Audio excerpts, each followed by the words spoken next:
नमस्कार दोस्तों, मैं अंकुर उपाध्याय स्वागत करता हूं आप सभी का एक बार फिर से अपनी नई वीडियो में। दोस्तों, कल बाजार गिरेगा, ये हम सभी मतलब एक एक एनालिस्ट चुन लो, वो यही बोलेगा कल बाजार गिरेगा।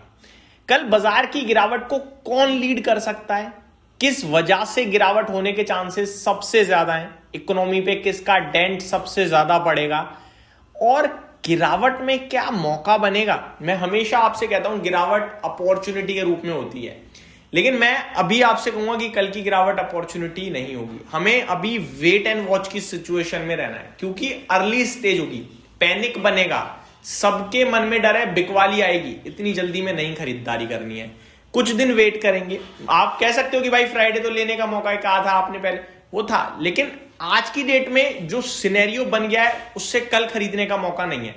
हो सकता है मैं वेंसडे या थर्सडे आपसे कहूं कि अब शायद अपॉर्चुनिटी है, क्योंकि जो चीज सैटरडे को शुरू हुई है ना, वो एस्केलेट हो रही है, एक्सटेंड हो रही है, कम नहीं हो रही। जो ईरान के सुप्रीम लीडर हैं अतुल्ला अली खमेनी, वो मारे जा चुके हैं, लेकिन उसके बावजूद ये मैटर एस्केलेट हो रहा है। आपका सुप्रीम लीडर खत्म हो गया है, आप बदले की भावना से हो, लेकिन बदला किस लेवल पे है? ये फाइट 1-to-1 नहीं चल रही है। यहां सबसे ज्यादा डरावनी बात यही है। 1-to-1 in the mean Ukraine Russia 1-to-1 था, इजराइल ईरान 1-to-1 था, तो इजराइल हमास गाजा पट्टी, ये सारे 1-to-1 चल रहे थे। लेकिन यहां प्रॉब्लम क्या है? 1-to-1 है ही नहीं। इजराइल बौखला गया है, आप ये कह सकते हैं, जब से अतुल्ला खमेनी की डेथ की खबर है। ऑफिशियली ईरान ने भी एक्सेप्ट करा है, 40 डे का साइलेंस भी रखा है, पीस। बट कर क्या रहा है वो अटैक कर रहा है हर एक तरफ। उन्होंने दुबई पे अटैक किया, ओमान पे, हर तरफ, मतलब ऐसी गल्फ कंट्रीज छोड़ नहीं रहा, वो चौतरफा हमले कर रहा है। ये ज्यादा दर्दनाक है, ये ज्यादा डरावना है। इससे क्या हो सकता है? इससे हो सकता है कि 1 by 1 इंच बाय इंच चारों तरफ से हमले होने लगे और ये वर्ल्ड वॉर टाइप सिचुएशन थोड़ी थोड़ी बन रही है। 1-to-1 नहीं है, यूएस ईरान नहीं है। इजराइल ने सबसे पहले शुरुआत करी अटैक की, आफ्टर दैट ईरान ने जैसी रेटलेट किया, यूएस ने सब खत्म ही कर दिया। अब ईरान बहुत हैवी अटैक कर रहा है और यूएस कह रहा है अगर आपने अटैक करा यूएस के ऊपर एक बार भी, तो आप बहुत हार्डर अटैक झेलोगे, जो आपने सोचा भी नहीं होगा।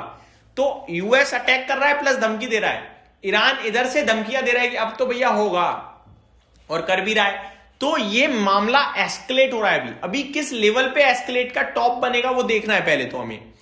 और इन्वेस्टर्स का सेंटीमेंट जो है ना, इस समय पहले से ही नेगेटिव था। यहां पैनिक, फियर और सेंटीमेंट वीक, तीन चीजों का मिश्रण आएगा, जो मार्केट की धज्जियां उड़ाने के लिए काफी है। रिटेल छोटी पार्टी नहीं है, मैं लगातार कह रहा हूं। अब आता हूं मैं फाइनेंशियल इंपैक्ट पे। लेवल्स वगैरह तो मैं लास्ट वीडियो में डिस्कस करूंगा। फाइनेंशियल इंपैक्ट दोस्तों, ये जो ईरान कर रहा है, ईरान को आप क्या समझ रहे हो, हल्के में ले रहे हो? ईरान दुनिया का अकेले 4-4.5% क्रूड का इंपोर्ट वो प्रोडक्शन करता है। अकेली कंट्री ईरान दुनिया की 4-4.5% क्रूड का प्रोडक्शन करता है। तो बड़े लेवल पे मामला है भाई। ईरान के पास एक ऐसा रूट है जिसके द्वारा दुनिया का 30% क्रूड पास होता है, ठीक है। भारत का तो उस रूट से 50% क्रूड आता है। तो क्रूड के प्राइसेस में पहले तो बड़ी तेजी से उछाल आएगा, क्योंकि ईरान ने लगभग 14 जो कुएं हैं ना तेल के, उन पे अटैक करा यूएस के, पहली बात तो, जो वहीं बेस में कहीं है। तो बड़े लेवल पे कच्चा तेल उछल सकता है, पहली बात। दुनिया का 9% रिजर्व है ईरान के पास, जब मन करे तब दिक्कत पैदा कर देगा तेल को लेकर, और वो इस हथियार को यूज करेगा अपनी इज्जत के लिए। तो कहने वाली बात यह, एक तो कच्चा तेल उछल सकता है बड़ी तेजी से, हो सकता है $80 प्रति बैरल चला जाए। कच्चे तेल पे वैसे हम लोग कम ध्यान देते हैं, लेकिन ध्यान देने वाली बात है, क्योंकि इंडिया अगर 100 बैरल यूज करता है पर डे का, तो 85 बैरल पर डे बाहर से हमारे देश में आता है। हम केवल 15% प्रोडक्शन कर पाते हैं।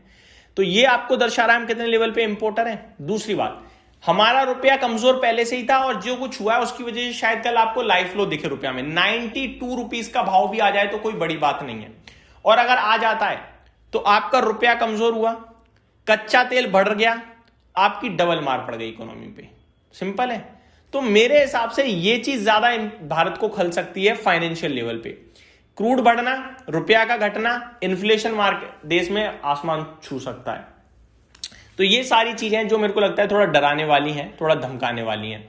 इसको हम अगर समझने की कोशिश करें, टैकल करने की कोशिश करें, तो मेरा मानना ये है जब तक मामले को लेकर थोड़ा भी शांति नहीं बनती तब तक के लिए हमें वेट करना है। स्पेशली कच्चे तेल, मैं कह रहा हूं सारी खबरें मत देखो, बस कच्चे तेल का भाव देखते रहना। कल से अगर कच्चे तेल का भाव आपको नीचे जाता हुआ दिखे तो समझना कि कहीं ना कहीं बॉटम बनने के संकेत आ रहे हैं बाजार में। और कच्चे तेल का भाव जब तक आपको नीचे जाता हुआ ना दिखे तब तक आप मान लो अलर्ट है, सावधान बरतिए।